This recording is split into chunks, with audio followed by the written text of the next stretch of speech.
Bonjour tout le monde, ici le prof, bienvenue à cette 49e vidéo tutoriel sur GameMaker.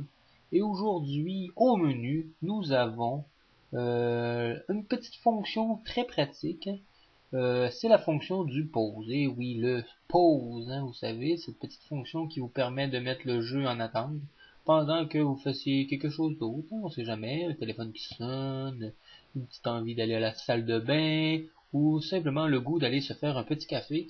Ben, ça va être pratique dans votre jeu parce que vous allez pouvoir mettre votre jeu comme ça sur pause et par la suite reposer à nouveau sur le bouton pause pour remettre le jeu en fonction. Quelque chose d'assez simple qui va nous prendre une dizaine de minutes à faire, rien de trop compliqué. Et bien sûr, le bouton pause peut marcher dans n'importe quel room, c'est merveilleux. Bon, premièrement, la première chose à faire, bien sûr, c'est de créer une room. Oui, c'est pas comme on est habitué de voir, bien sûr, dans les différents jeux ou la plupart des jeux, si on peut dire, qu'on appuie sur pause et qu'on voit simplement l'écriture apparaître pause. Non, moi j'ai décidé de faire en sorte que c'était une room en tant que telle et ça facilite, je veux dire, la conception du pause. Bon, comme vous pouvez voir en ce moment, ce que je fais, je crée bien sûr une room et je reprends les différentes coordonnées, les différents settings d'une des rooms qu'on avait précédemment pour m'assurer de ne pas avoir d'effet de zoom in, zoom out parce que ça arrive des fois dans certains jeux, vous avez une image de très bonne qualité et étant donné que ça prend plus de place visuellement, ben la room est plus grande et après ça vous repassez à votre jeu et la room est plus petite. Ça fait que ça fait des effets un peu bizarres des fois de transition. Fait que si on conserve, si on est capable de conserver les mêmes dimensions de room, hein, ça facilite grandement le jeu.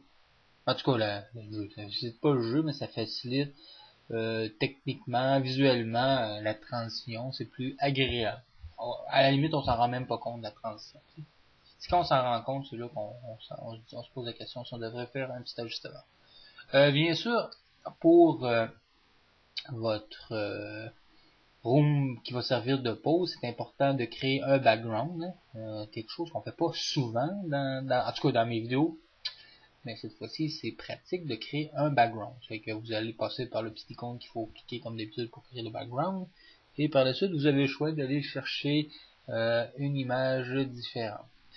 Une image de votre choix qui va faire avec. Là. Ça aurait pu être simplement une image avec le pause inscrit dessus. Mais étant donné que j'avais déjà cette image dans mes dossiers, j'aimais bien l'utiliser à nouveau. Bon, ici, ce que j'essaie de faire, à fin de compte, c'est de mettre directement les coordonnées que j'avais pour ma room, mais qui était, selon moi, une très mauvaise idée. C'est que j'ai essayé de diminuer en gardant les proportions et m'assurer que par la suite, on soit capable de quand même bien voir le background. Ils ne sont pas parfaitement alignés, mais au moins on va voir quand même les deux planètes avec le soleil à l'arrière.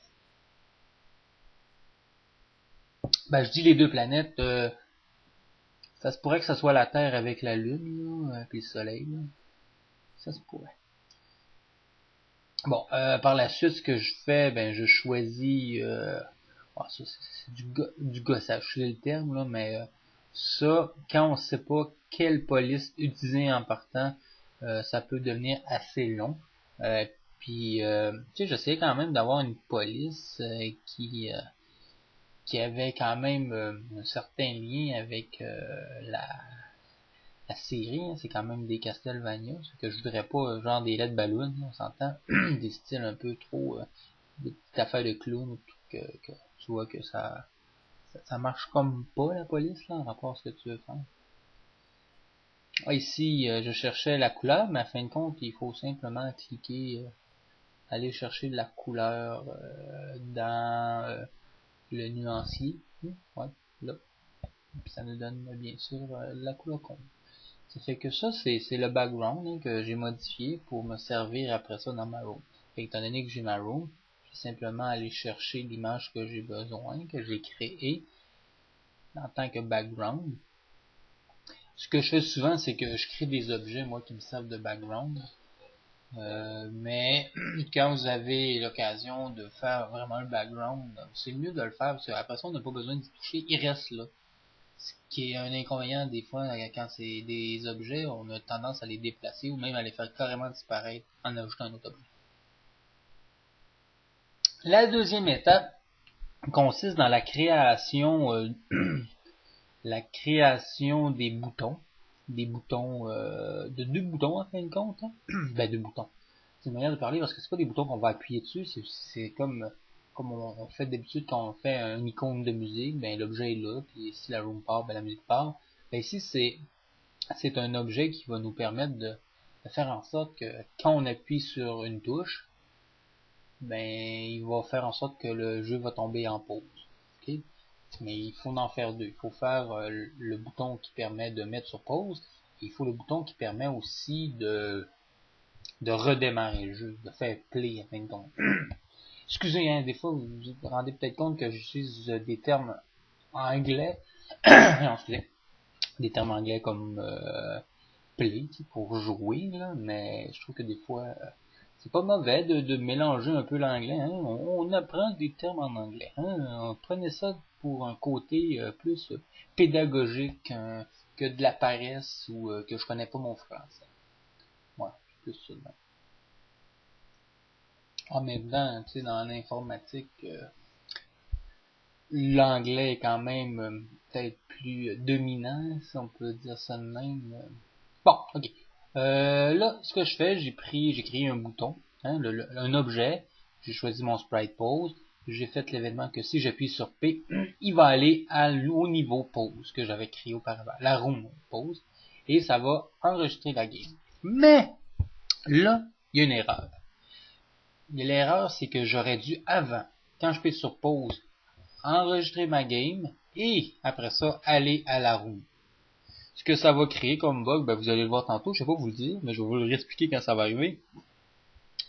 Et là, j'écris mon bouton play, bien sûr, qui fait que quand j'appuie sur P pour pause, bien, ou play, hein, ça dépend. Mais pour pause, en fin de compte, ben, il va aller chercher son dossier, le dossier pause, bien sûr, afin de faire en sorte que, parce qu'on peut faire différents dossiers hein, de sauvegarde.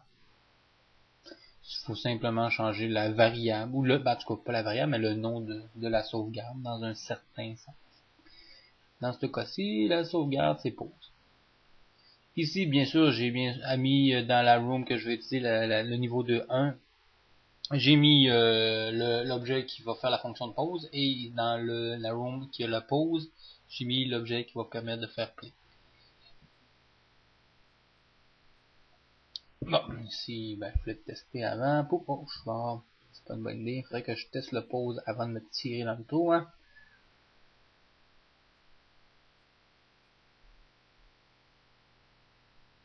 Ok, on va tester le pause. Allons-y. Pause. Là, c'est sûr que l'icône en haut qu'on voit. Hein. Là, vous voyez, je ne suis pas revenu à mon tableau d'avant parce que j'avais créé déjà cette fonction-là. Mais, en tout cas, pour faire une histoire courte, la vidéo avait pas bien fonctionné. Et j'ai refait la fonction, j'ai fait une nouvelle capture, sauf que j'avais déjà une sauvegarde du deuxième niveau. Ben, du 1-2. Premier niveau, deuxième niveau, là. Premier niveau, deuxième level, si vous préférez. Ça fait que là, faut que j'inverse. Parce que en appuyant sur P, il faut qu'il fasse une sauvegarde de ce qui se passe à l'écran avant de changer de niveau. Parce que tantôt, il a changé de room, mais la fonction de sauvegarde, c'est pas fait. J'étais déjà rendu dans l'autre room. Ça fait qu'il n'a pas fait de sauvegarde en fin de compte. C'est pour ça qu'il faut faire la sauvegarde avant, et après ça, faire le changement de room. Et quand on est dans la room pause, ben on clique à nouveau sur pause et on fait simplement revenir en arrière. Ce qui est quand même très pratique. Ça fait que maintenant, vous avez la fonction pause On va revenir sur cette fonction-là plus tard pour faire différents dossiers d'enregistrement, mais vous avez au moins la base en ce moment pour faire une sauvegarde de dossier pour le pause. Mais quelqu'un qui est assez smart, hein, assez brillant, pourrait facilement créer des dossiers d'enregistrement. Ça fait que vous enregistrez le tout. Et j'espère que vous avez apprécié la vidéo. Hein. Elle était courte, mais quand même efficace selon moi. Et le prof vous dit à la prochaine vidéo. Et n'oubliez pas de vous inscrire surtout, hein, c'est important. Au revoir.